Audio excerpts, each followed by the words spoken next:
Hello friends, welcome to Gyanshila education. तो दोस्तों, जैसा कि आपको पता है कि कल से आपका एग्ज़ाम स्टार्ट हो रहा है, ठीक है। और उम्मीद करता हूँ आपकी तैयारी अच्छी होगी। जैसी भी तैयारी है, जो भी आपने पढ़ रखा है, बस अपना 100% दे के आना, बिना किसी तनाव के एग्ज़ाम देना, ताकि आप अपना परफॉर्मेंस बेहतर कर सको, ठीक है। इस वीडियो में ना कुछ इंपॉर्टेंट बातें बोलने वाला हूँ, कुछ ऐसी बातें जो कि आपको एज एन एस्पिरेंट पता होना चाहिए।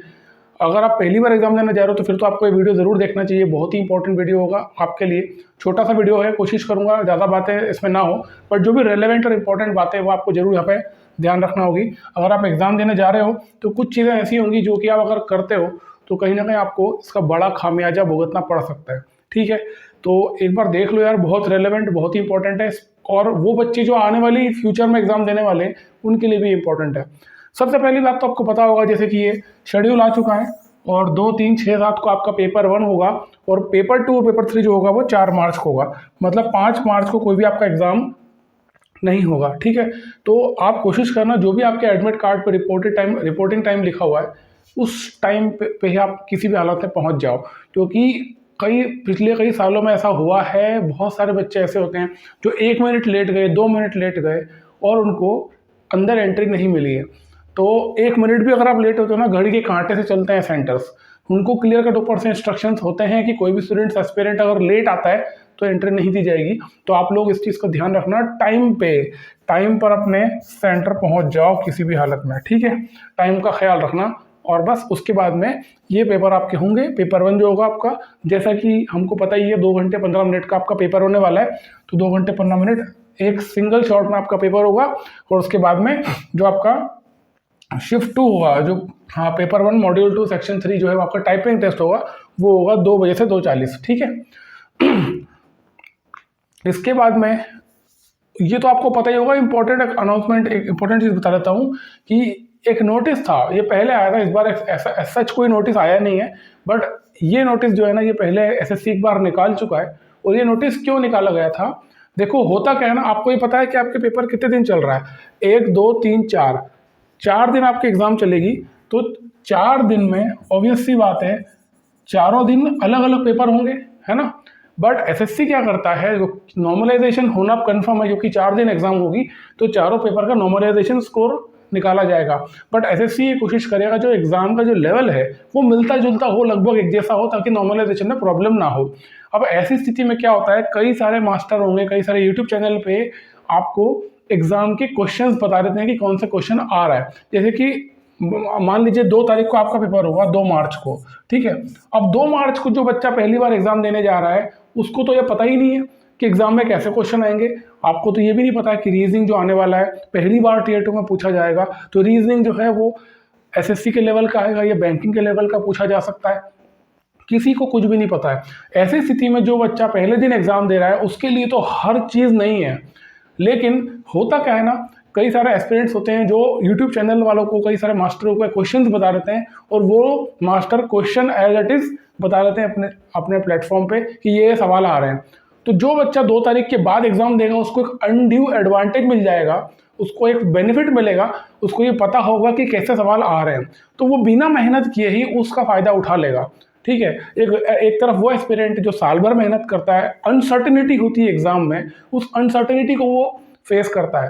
बट एक तरफ क्या होता है, जैसे ही एक पहला दिन का पेपर हुआ, सारी रामायण गा दी और वो सबको पता चल गया कि ऐसे सवाल आ रहे हैं, जीए में ऐसे क्वेश्चन आ रहे हैं, ठीक है, रीजनिंग में कैसा लेवल आ रहा है, क्वांट में कैसे क्वेश्चंस आ रहे हैं, सब कुछ पता चल जाता है। तो कहीं ना कहीं ये अनफेयर होता है, इसीलिए एसएससी ने एक नोटिस निकाला था। ये नोटिस अभी का नहीं है, बट है ना, ये नोटिस पहले एसएससी निकाल चुका है और मुझे पूरा भरोसा है कल भी ये नोटिस एसएससी जरूर निकालेगा। इसीलिए पहले इसको पढ़ लो, जो कि ऑलरेडी एक बार आ चुका है नोटिस, इसका मतलब एसएससी के संज्ञान में ये चीज़ है। और आपको क्या नहीं करना है, सबसे पहली बात तो जब भी आप जाओगे अंदर आपको एक पेपर मिलेगा, रफ पेपर सॉल्व करने के लिए, ठीक है। और वो एक ही मिलेगा, मुझे ऐसा लगता है कि शायद 2 ना मिले, एक ही मिलेगा। जो भी आपको अंदर से मिलता है वो आपको वापस वहीं देकर जाना है, आप अपने साथ में नहीं ला सकते, ठीक है। तो पहली चीज ये हो गई।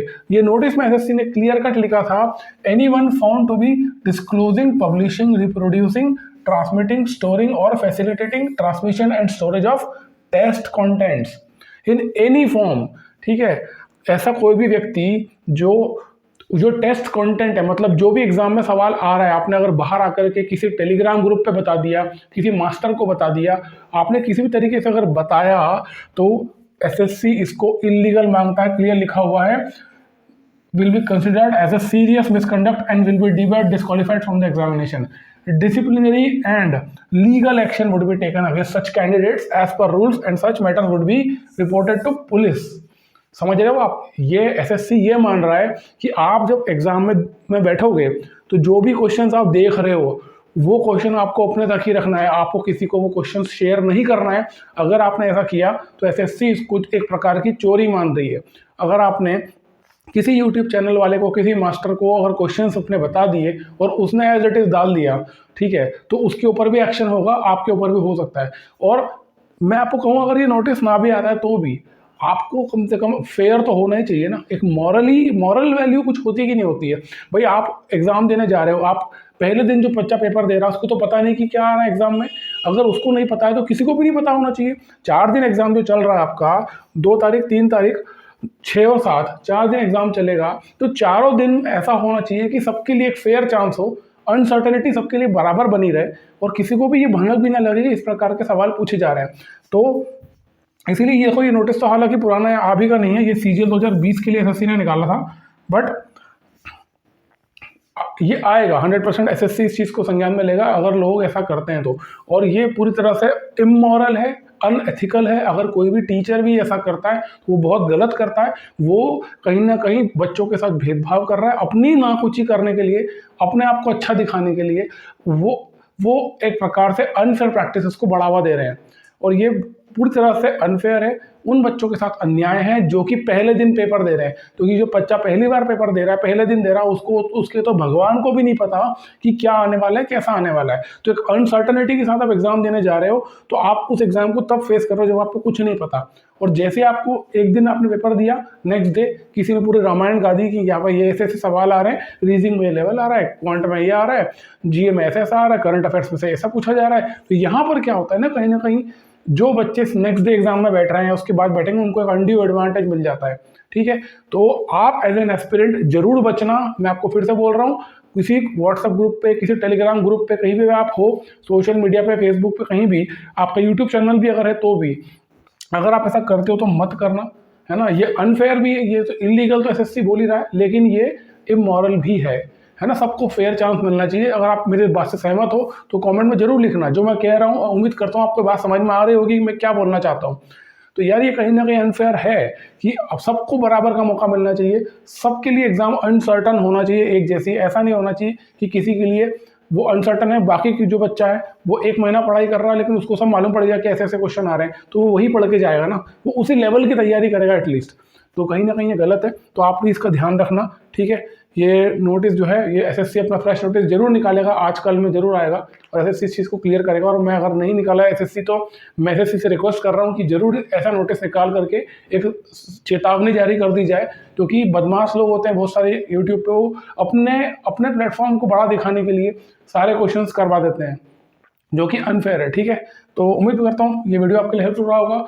आपका एग्जाम हो रहा है, पहली बार एसएससी सीजीएल का नए पैटर्न से एग्जाम होने वाला है, तो आप सभी को ढेर सारी शुभकामनाएं। उम्मीद करता हूं अच्छे से एग्जाम दोगे, तनाव मुक्त होकर के एग्जाम देना, अपना 100% देना। और ये मत सोचना कि एग्जाम में मैं इतने क्वेश्चन कर पाया, इतना नहीं कर पाया, इससे कोई फर्क नहीं पड़ता है। जितना आपको आता है वो अच्छी तरह से करके आओ। इस बार वैकेंसी बहुत अच्छी है, ठीक है, तो हो सकता है आपका चांस इस बार लग जाए। ठीक है, तो मिलते हैं अगली वीडियो में। थैंक यू सो मच, जय हिंद।